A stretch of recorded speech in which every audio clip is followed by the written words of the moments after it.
Hi, Phyllis here from southernfrugal.com.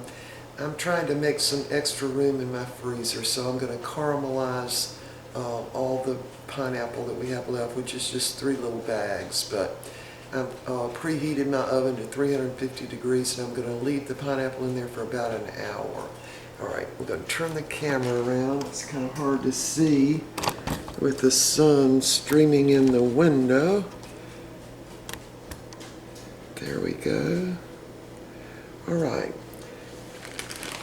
First thing I'm going to do is make my slices thin. Now, this was pineapple that I got, I think, probably last May. So it's still a little bit frozen. But you see how I cut it? This was the inner core right here, and I cut that off, and then this is the outside. I'm going to try to get this in 3 pieces with a serrated knife. Okay, there comes my husband in from the yard, making a lot of noise. All right, this one is pretty much thawed out. And I've got 2 pans that I'm going to use, and I grease the bottom of them with some coconut oil. So each piece I want, I can do it in 3 sections. This was really that super good pineapple. I think it's golden something, sweet something, I don't know. Can't remember the name of it. All right, I've got 1 pan here. I actually just got it over my sink here, so I'm just going to place these thicker cuts to the outside because my pan kind of dips in the middle there. So I'm going to place the thinner ones more towards the middle. Alright, we've got 2 more packs to do. Alright, these packs are more frozen. So, let me turn this down so you can see.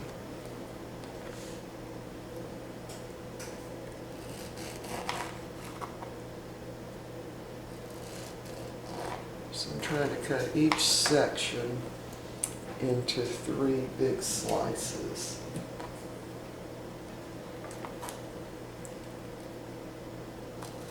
And it's better if you can get these when they're not quite as thawed out. They cut a lot easier.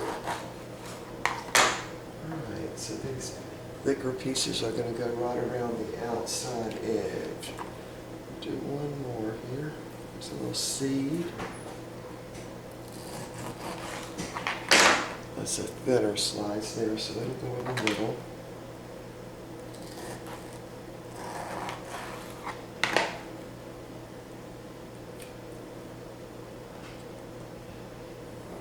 Alright, I've got 1 more pack to do.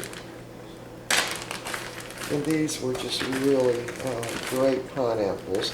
Again, I got them at the farmer's market, and got a whole big, really what's considered a bushel.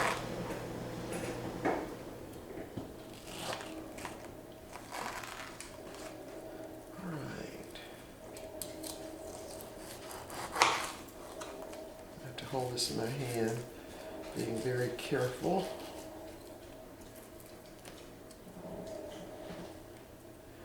There's a bad place on that one.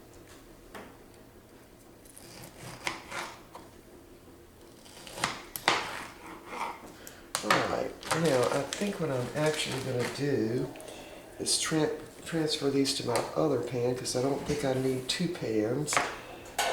And this pan has a little raised area in the middle of it instead of it being sunk down. I've already greased this pan, so I'm just going to put everything in this pan.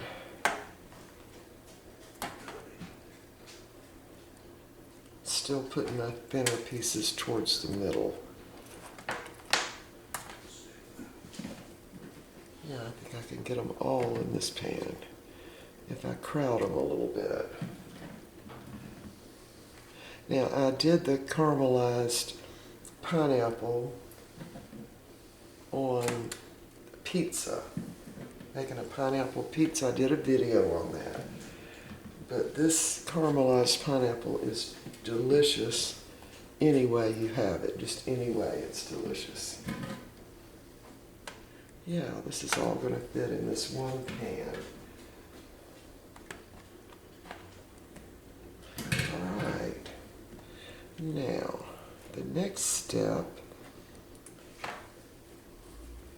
is to just sprinkle some brown sugar over these. And you don't really have to put much. Just put a little bit right on the top of them.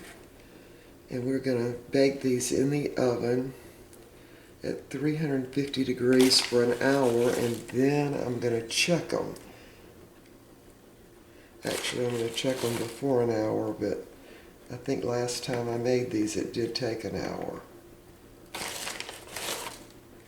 And just put a little bit of the brown sugar on top. Now, they're going to be really super sweet anyway, and of course it will definitely enhance the taste of the pineapple. It will make it a much more concentrated taste. Now this one is a little thick. I'm going to slice that one in two and make two thin ones. Transfer a thicker one to the outside edge. And again, this pineapple ends up sort of tasting like the pineapple when you make pineapple upside down cake, and you put the brown sugar and the butter in the bottom of it, and then you put your cake over top. That's what this pineapple tastes like, only better, I think.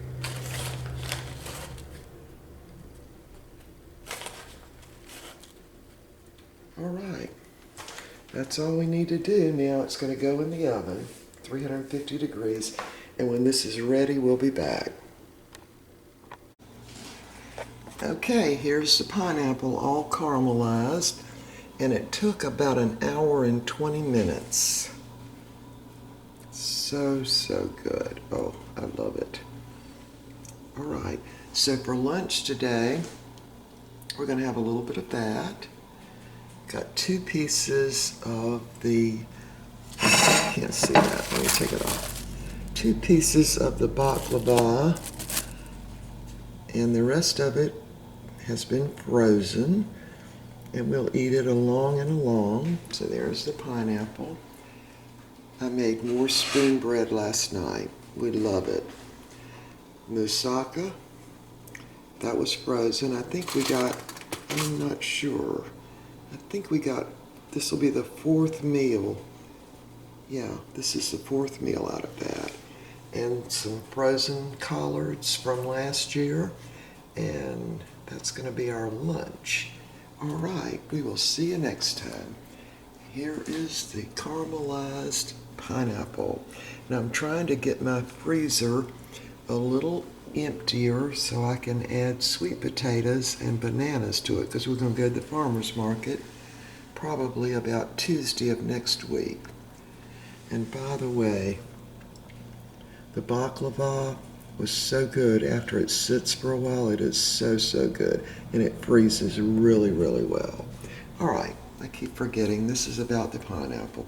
Now you can use this like to, just put some in a bowl and put a little scoop of vanilla ice cream. It is absolutely knock your socks off delicious. You can also put it in smoothies, and I've also put it on pizza with cheese. It's really good. All right, see you next time.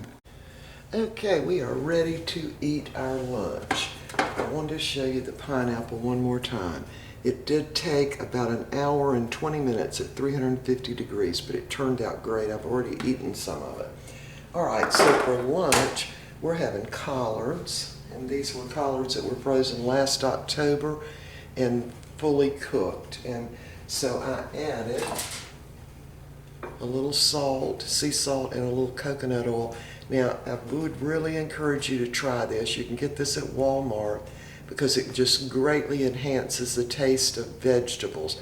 Now, it does not taste like coconut. It really doesn't. It's a much lighter oil. All right.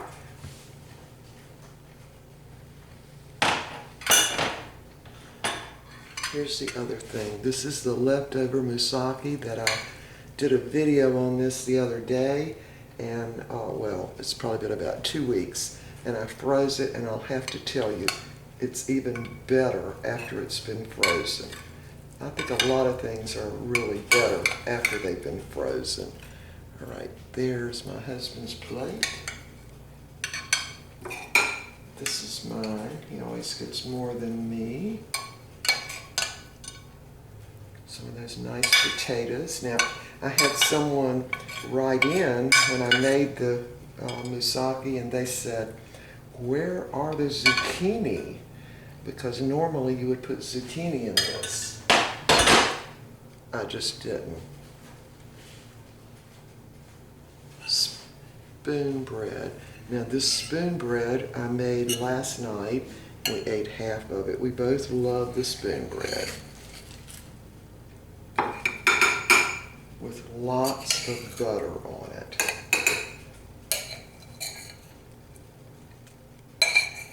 Might not be very healthy with all the butter, but that's what we're going to do, butter.